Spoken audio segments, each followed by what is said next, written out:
श्री स्वामी समर्थ. जयशंकर. आपण ऐकत आहात श्री शंकर गीता. संतवर्य योगीराज सद्गुरू राजाधिराज श्री शंकर महाराज यांचे लीला चरित्र. महाराजांच्या इच्छेनेच आपण हे ऐकत आहात. महाराजांची कृपादृष्टी आपल्यावर आहे.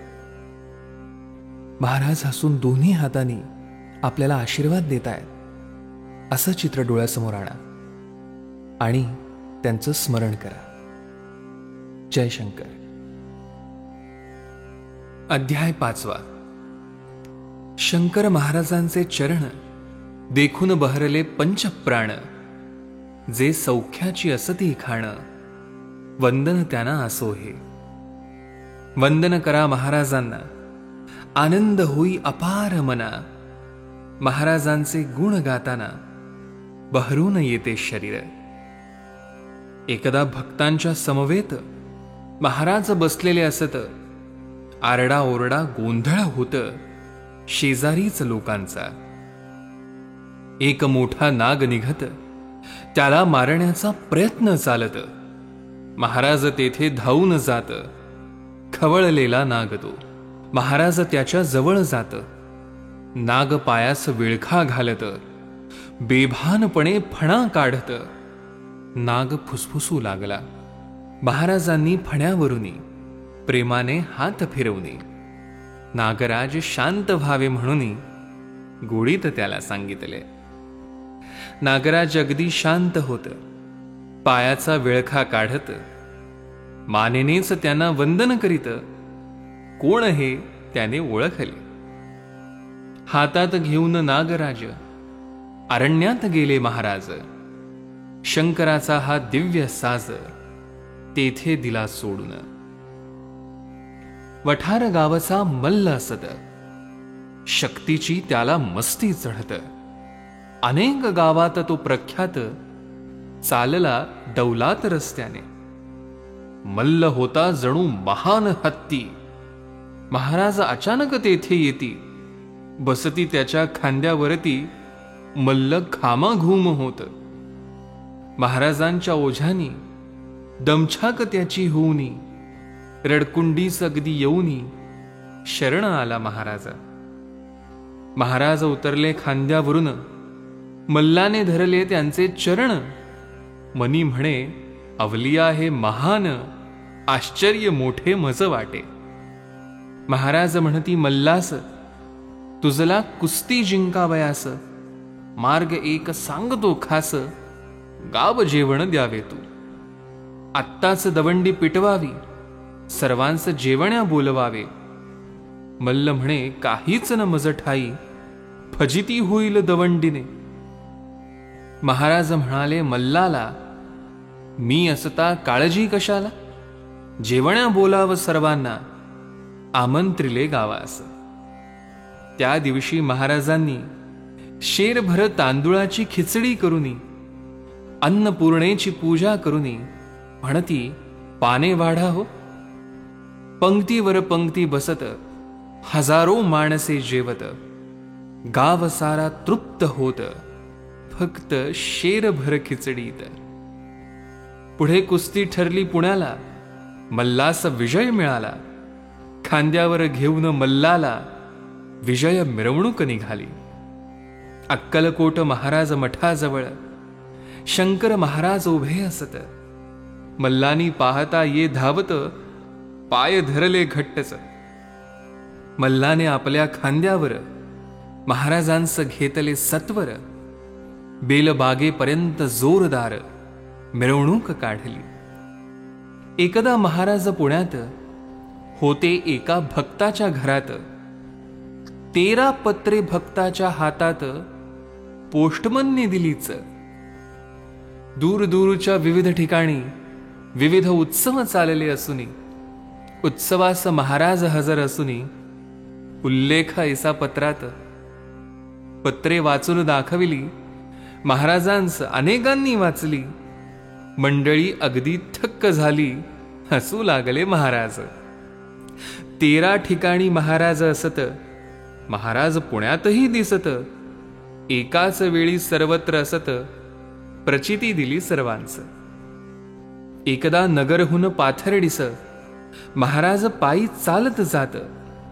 मध्येच तेव्हा ते रस्त्यास वृद्धेश्वरला थांबत. जमिनीवर हात टेकवित मोठ्याने ते अल्लख म्हणत. जमिनीतुनी दिव्य प्रकटत महादेवाची पिंड ती. पिंडवरती मग काढून व्यवस्थित तिची पूजा करून महाराजांनी पिंड काढली म्हणून शंकरेश्वर म्हणती त्या.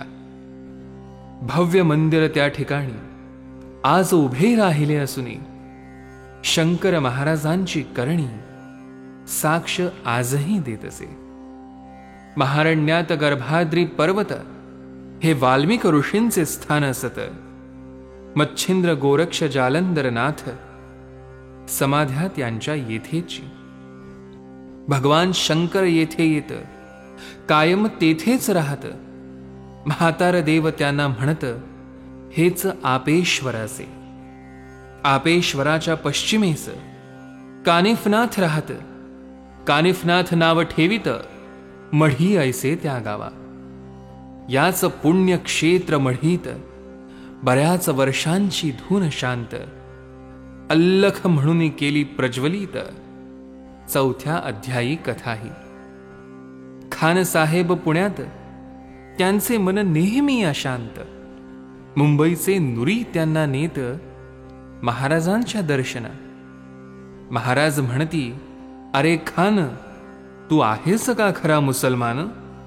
पढतोस का नमाज प्रतिदिन. गुरु आहेस केला का. एवढे बोलून महाराजांनी नमाजातील बारकावे खुबीनी समजविले उत्तम रीतीने. यवनांनाही जे न माहित. महाराजांच्या दर्शनाने खानसाहेब बनले समाधानी. जीवन त्यांचे गेले फुलुनी. गुरु केला महाराजा. महाराज म्हणती कोणत्याही कृतीला जो माजत नाही. ज्याचा अहंकार अल्लाशी एकरूप असतो झालेला. तोच नमाजी असे खरा. नमाजी म्हणजे न माजणारा. अल्लाशी एकरूप होणारा खरा इस्लामी तोच हो. इस्लाम शब्दाचा अर्थ शांती. महम्मद पैगंबर प्रार्थना करती. शांतीचा मार्ग दाखवा म्हणती नित्य प्रार्थिती परमेशा. पैगंबरांचा उपदेश पहा. कोणालाही मारू नका. चोरी कोणाची करू नका. सत्य धर्म पाळावा. साफ आणि पाक हृदयात असते खरी मस्जिद. असीम श्रद्धा असावी नित परमेश्वराबद्दल. प्रेम आहे खरा खुदा. धैर्य सहिष्णुता श्रद्धा. सद्गुणांचा करा साठा. इस्लाम धर्म सांगतो. महाराजांना मुसलमान विचारती शंका प्रश्न. ऐशी त्यांना उत्तरे देऊन समाधान करती सर्वांचे. निरंजन महाराज पुण्यतिथीस महाराज जात हैदराबादेस. हैदराबादचे लोक महाराजांचं म्हणत होते अवलिया. हैदराबादचे प्रख्यात भटजी बापू महान संत. श्रेष्ठ अधिकारी परमार्थात. कथा त्यांच्या प्रख्यात. वासुदेव केशव अघोर शास्त्री. वडील माझे तज्ञ शास्त्री. याज्ञिकी ख्यात ज्योतिष शास्त्री. पुराणिक ते पट्टीचे. भागवत सप्ताह करण्यात अनेक मानपत्रे त्यांना मिळत. भटजी बापूंनी हैदराबादेत सप्ताह त्यांचा ऐकला. ऐकून सप्ताह समस्त भटजी बापू खुश होत.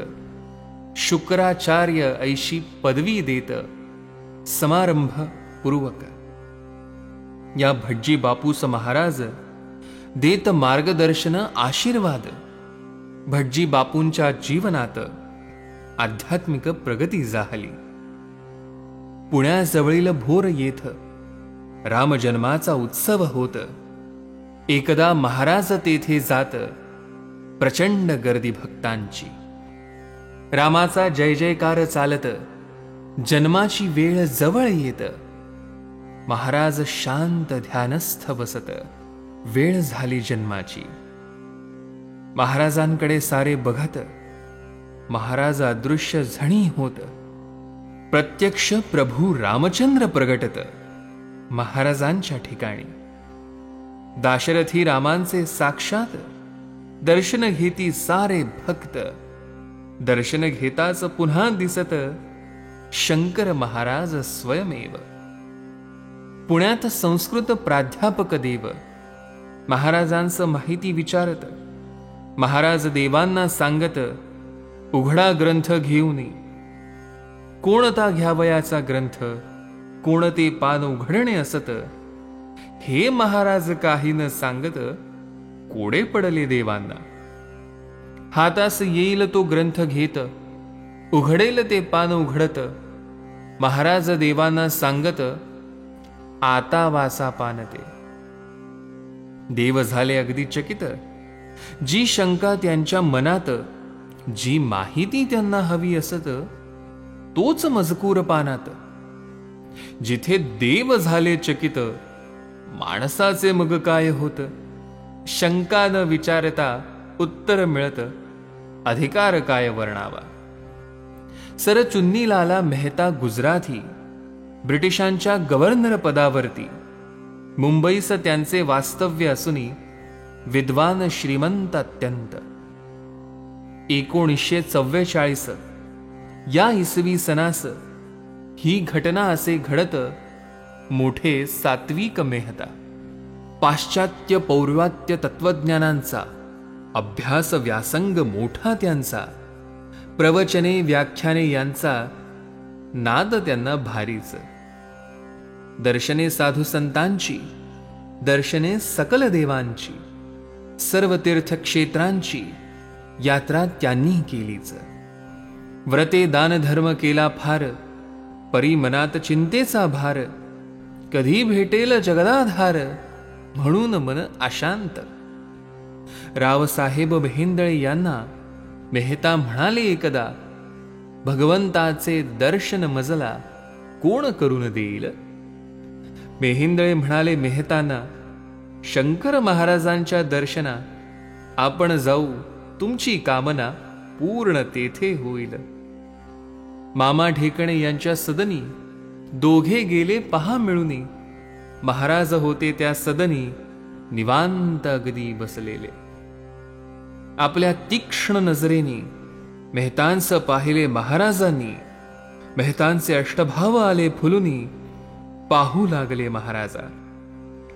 क्षणात लख वीज उसळे, कोटी सूर्याचे तेज फाकले. अत्यंत मोहक रूप प्रगटले भगवान श्री विष्णूंचे. शंकर महाराज गुप्त झाले, तिथे भगवान श्री विष्णू प्रगटले. मेहतांस गहिवरून आले, भरले नयनाश्रूंनी. चतुर्भुज विष्णू वरती छत्र, हाती गदा शंख चक्र. पाहता संतुष्ट होती नेत्र, अपूर्व भगवंत दर्शन. लगेच मेहता धावत गेले, महाराजांचे चरण धरले.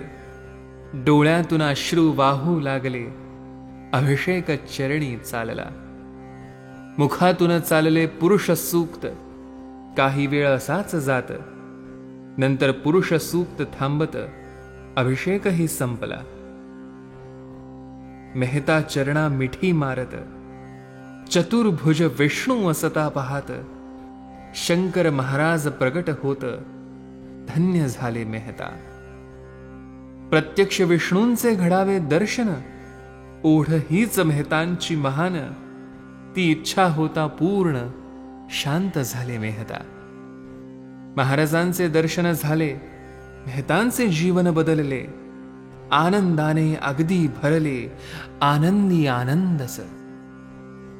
पानिपतच्या लढाईत अपूर्व शौर्य जे गाजवित, ते मेहेंदळे अप्पा बळवंत सरदार होते प्रख्यात.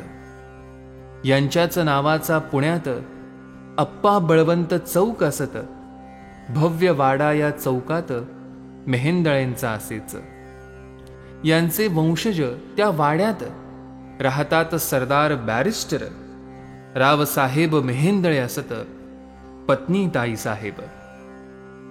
ताईसाहेब गायन भजन प्रवचन कीर्तन सुंदर करीत मन लावून. कार्यक्रम त्यांच्याच वाड्यात. त्यांच्या कीर्तन प्रवचनाला हॉल नेहमी भरलेला. नित्य गर्दी वाड्याला, उत्सव होती सर्वही. महाराजही या वाड्यात नेहमीच जात असत. कसा महाराजांचा संबंध येत हीही कथा नवलाची. रावसाहेब मुंबईस असत, प्रथम पत्नी निवर्तत. असून राजैश्वर्य समस्त, उद्ध्वस्त जीवन जाहले. मुंबई सोडून ते पुण्यात येत. भव्य वाडा भासे स्मशानवत. मन त्यांचे उदास होत, चिंताग्रस्त सदा ते. सरदार मिरीकरांनी रावसाहेबांस नेले आपल्या सदनी. महाराज तेथे असूनही दर्शन त्यांचे घडविले. रावसाहेबांना पाहताच महाराज त्यांच्या पाठीवर जोराने थाप मारत रावसाहेबांना म्हणाले, अरे ये रे राजा, तुझीच मी अगदी वाट पाहत असूनी तू नवनाथ ग्रंथातला भरतरी मेली तुझी पिंगला. तुझे उद्ध्वस्त जीवन संपणार, ज्ञानेश्वरी रसास्वादाने बहरणार. नवीन ऐश्वर्य सुरू होणार, मुख्य कलाकार तू. महाराजांच्या उद्गारांनी आणि हस्तस्पर्शांनी रावसाहेब आले गहीवरुनी. चकित झाले अत्यंत. रावसाहेबांच्या मनात नसूनी सर्वांच्याच आग्रहावरुनी विवाह त्यांचा होऊन सदनी ताईसाहेब प्रवेशल्या. दोघांच्या प्रवृत्तीत वयात खूप अंतर पहा असत. सांसारिक जीवनास कंटाळत विटून गेले दोघेही. सकल ऐश्वर्य सुखे सारी, हात जोडूनी उभी दारी. दोघेही दुःखीच अंतरी ताईसाहेब ठरविती. आत्महत्या करावी म्हणून एकट्याच निघाल्या बंगल्यातून. समुद्रापुढे आल्या झणी निरोप घेण्या जगताचा. स्वामी समर्थांचे मंदिर दिसत. जाऊन दर्शन असता घेत. सतत स्पष्ट ध्वनी ऐकू येत, अष्टावक्र गीता. हा, तिथे तर कोणीही नसत. मग शब्द हे कोण पुकारत. अष्टावक्र गीता काय असत, कोण संदेश देत असे. बाहेर आल्या संभ्रमात तोच रावसाहेबांचे मित्र नुरी दिसत. फिरावयाला एकट्याच कशा येत, विचारून नेले घरात. प्रधानांकडे महाराज असत. रावसाहेबांना निरोप येत. दोघेही महाराजांच्या दर्शनास जात. महाराज म्हणाले ताईंना, ये बेबी, बैस माझ्या समोर. रावसाहेबास म्हणाले नंतर, मी बेबीला खाल्लं बरं, गिळून टाकले बेबीला. महाराजांच्या उद्गारांनी ताईसाहेब गेल्या बदलुनी. रावसाहेब आले बहरूनी. पूर्ण दोघे बदलले. प्रवचने ज्ञानेश्वरी वरती करीत जा महाराज म्हणती. आणि आशीर्वादही देती ताईसाहेबांना ते. इतकी प्रवचने त्यांची छान, ऐकता हरपे देह भान. वाटे ताईंच्याच मुखातून प्रत्यक्ष महाराज बोलत. महाराज नेहमी सांगत, मला बोलता नाही येत. तल्लख बुद्धीचा लागत, वक्ता बुद्धिमान हो. महाराजांची योजना निवडले ताईसाहेबांना. करण्या कीर्तन प्रवचना रंग भारी चढत असे. आत्महत्या करणाऱ्या म्हणून ज्या ताई त्यांना खाऊनी महाराजांनी टाकले गिळूनी महाराज होते बोलले.